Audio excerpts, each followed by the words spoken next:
one of my graduate students who is a classroom teacher asked me, how can one teacher teach children with disabilities in the general education classroom with 25, 30 children, much more numbers than special education setting.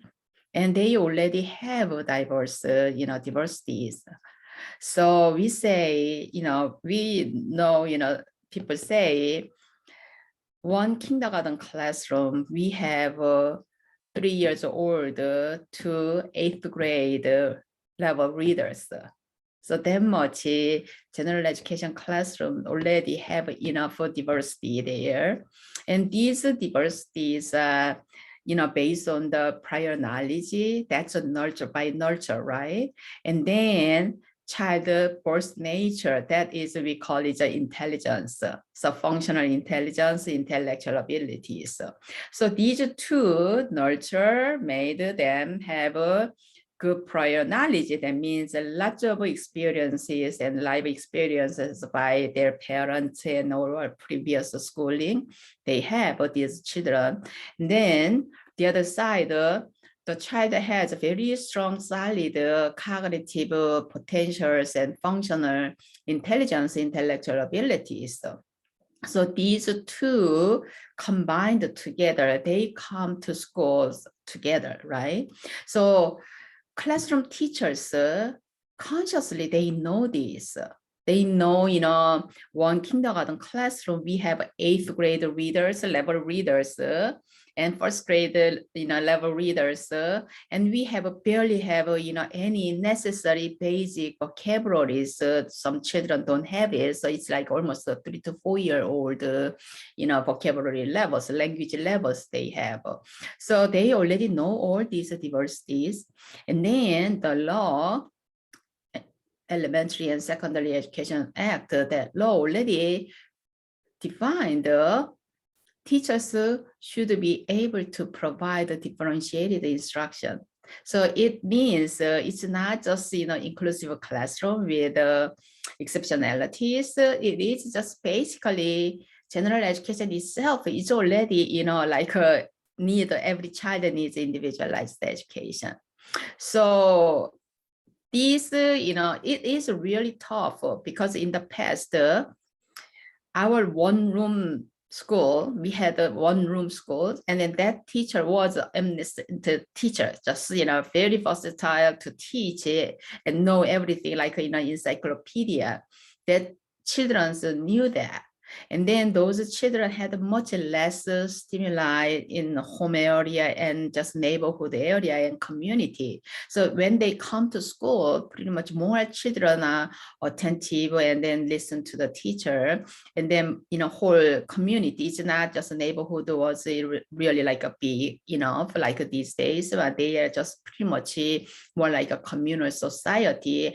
They watch each other's children, and then they know, they had, expectations, the children, because, around even, before end of teens, many children, even, not children, but right now we call it a developmental age children, but at that time, they even, make a family, get married and family. That much, their maturity level could be, better than these days children.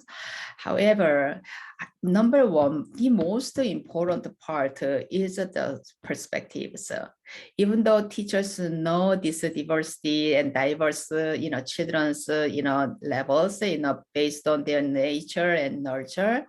However, not many children really unconsciously knew, if they use one method, and then many children will be leaving out and left out. However, even though they knew all those, once they observe children, and then just some children are not following them, and then they just without thinking and just unconsciously, they just right away believe that is a behavior issues. It's off-tasking behavior issues. So let's say in kindergarten classroom and 1st grade classroom, and teacher gave out sheet work, independent worksheet, and then some children it's not on task, and then just like disrupt or just do their own things. And then some sensible teacher, smarter teacher walk to them to see what's going on. If the child that their first suspicion is if their worksheet is too high level than the child current present levels.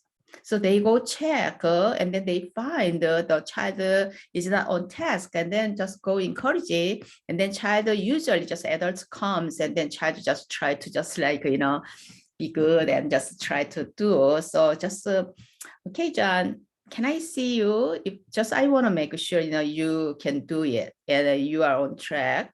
So you watch it and then child does, and then the teacher can right away knows the child levels and then just help and explain, and then child finish their question. And then, John, could you do, if the child teacher has the time, and then could you do just a second one? So let me see if you can do it, and then just make sure. And then by third one, then teacher says, just can you do this number 3, 4, 5, and then you just make a line, after 5, fifth question, and then can you do these 3 by yourself? And then, just let me, come back and check, or in the middle of doing, and then you don't figure out, you can't figure out, and then can you just, make a, just give me a sign, and then I'm going to come back right away.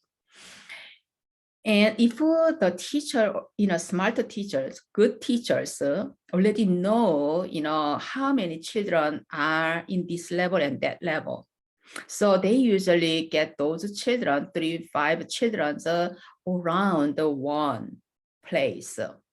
So the teacher gives out, explain about the lessons and gives out the independent work. And then the teacher just come back to these children in neighborhood children, just make sure one by one stay there while still watching others.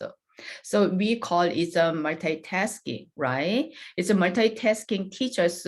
Already, it's very proactive teachers. They already know children's levels. They know who's struggling, who has reading issues. So they just always ready to help them. So we call it a proximity control, right? Or teacher did not have those. However, still teacher has those smartness and wisdom, and then right away, as I said, some of the children just disrupt, not giving about a few minutes later, and then they first their suspicion is if the work is below higher than their level, and then they just right away go there. However, ordinary teachers without those perceptions, and then what do? They believe that's just a simple behavioral issues, and children do not want to do work, or they just do not do work. And then what do? They don't move. They just like call, John, please go back to your work. Please finish it in the first one. And you can do it. Just please focus on your work. You have a work. Don't forget that. Second, John, then, be quiet and then just go back. And then right away, about just, 30 seconds later, 1 minute later, we'll come back and loud again. And then, John, just cut it out. Get back to work. The voice is a little bit high tone, and the voice already has those frustration and disapproval. And then, John's response. So that's how it happens. Because the teacher never suspected the child may not be on the right level. However, teacher take it as just a disruptive behavioral issues right away, because John is always did that, has been doing that. So from the beginning. So that's how teacher has a different perspectives, and then proactive teacher, proximity control teachers, their approach, and then other teachers' approach could be all different. So as we said, 25 to 30 children. We have those among those numbers, the children on the instructional level, that means 90% or above content, the children follow teachers' teaching. That's the instructional level. And then independent level is 95%. So it's just very smart ones, right? And very independent learners.